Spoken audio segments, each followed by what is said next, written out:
wanted to take a moment and welcome you guys to our John Greenrose reunion.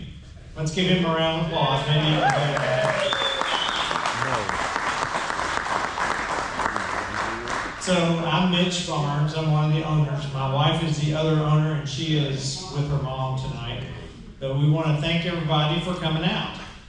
This collection is something I'm very thankful for. Motorcycles have been part of my family's life since I was 9 years old. And saw this little Honda 50 under the Christmas tree.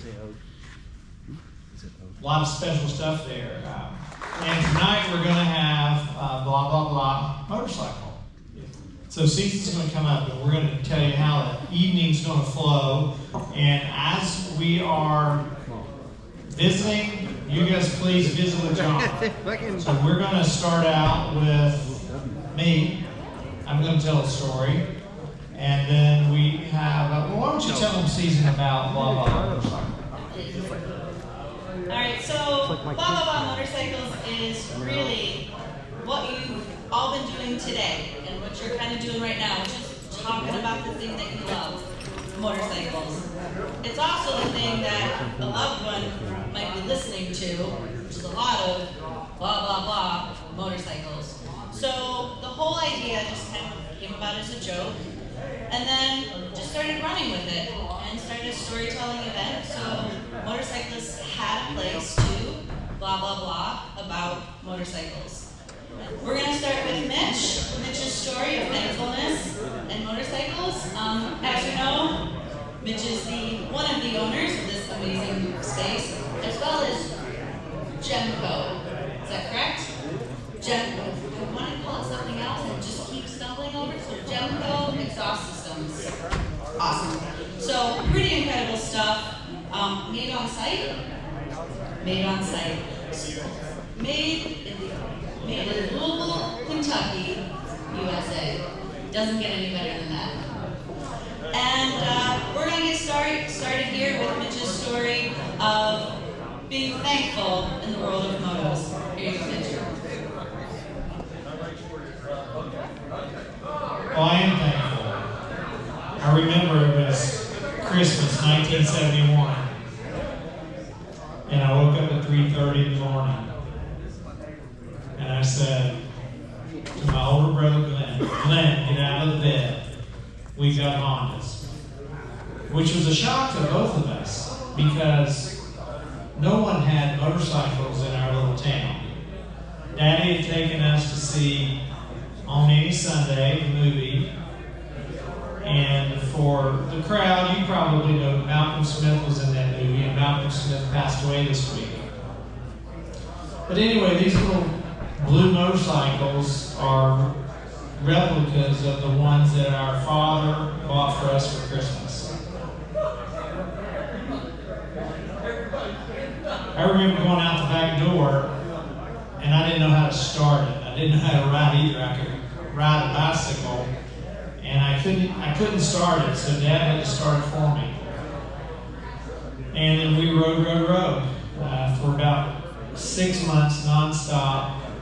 And I do recall, because I was the littlest of the crew, my older brother would run away and hide, and I would get lost. And I was little, so I would just pull over and start crying. My grandfather actually saw that and told my dad, "You need to get him a bigger one." So right there beside my friend Ed is a yellow SL70. Glenn went to the SL70 and I went to the CT70. And then about 6 months later, Dad informed us that he was going to be working third shift. Third shift means more money, shift differential. So he would work third shift for 6 weeks and he'd go buy us another one. And my parents used motorcycles as a way just to tell us they loved us. By the time Glenn got to that little red one, that was early 1973, and we dipped our toe in the water for trying to do a little cross-country racing. Not so successfully, but being pretty athletic and enjoying it. we soon came to ride motocross at just a little local place. And we both won the first day, but Dad recognized we didn't have the right motorcycle, so that's when he bought us Suzuki's. And up here on my second level, we've got a whole row of Suzuki's, which were the models that we raced as we were kids. That was a great time. It was a great time, great family time. And we raced hot and heavy, and then about the time I was 13, turning 14, Dad bought that Suzuki R125 for me back there. That's 1976. We raced that bike for 2 years, and for those of you that might have a modern motorcycle, old ones don't last very long, especially when you race them pretty hard. I remember rolling into a racetrack called Rolling Hills, and Daddy said to me, if we don't get a sponsor, we're going to have to quit. And I didn't understand how much it took to race. And you got to be about 35 years old or so before you realize the sacrifices your parents made for you. And I remember we saw this team of kids that came in really good looking outfits and brand new Suzuki motorcycles and a big trailer. And without me knowing it, Dad went up and talked to the owner and said, I want you to sponsor my son. He quickly told my dad no. And that was tough for him because he was a mechanic. He wasn't a salesman like my mom. And I remember when he came back to the trailer, I asked him what he was doing. And he said he got turned down for a sponsor. And today you're going to beat their ass. And I said, yes, sir, I will beat their ass. So first moto, I won it convincingly. And the second moto, our bike broke down. So I had to push it back.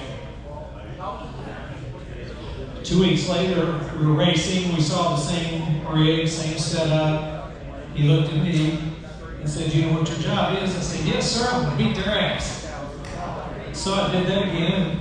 I get a little emotional because of all the gumption and spirit it took for him to even share that with somebody else.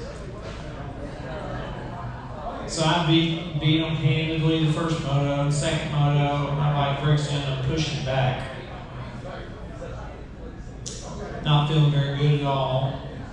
But I didn't ever say anything outward, didn't say anything bad to anybody, didn't show out. And I'm sitting there taking my leathers off, and Keith Buchanan sticks his head around my trailer and says, I don't need a 125 rider. I've got 2 of them already. I need a 250 rider.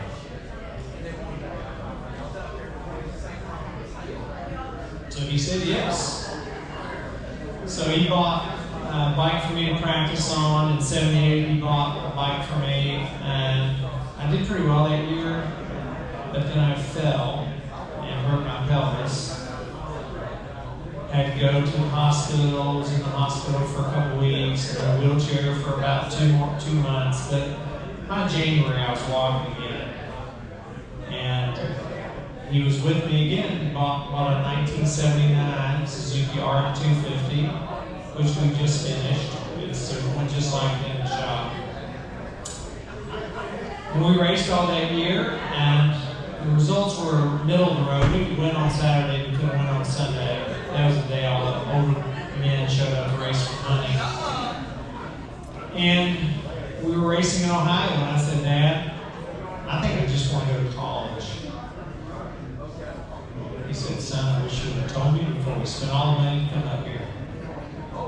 But our parents were so good to us, and the way they were sharing their love for us is buying us motorcycles. Stuff they didn't have the opportunity to have as children. And again, just a demonstration of love. appreciation of that. So I'm very thankful for all of that. I'm thankful for this crowd I'm seeing tonight. I'm thankful for the opportunity to have this facility where people can get together and blah, blah, blah motorcycle. Because that's what we do when we get together. We just talk about motorcycle stuff.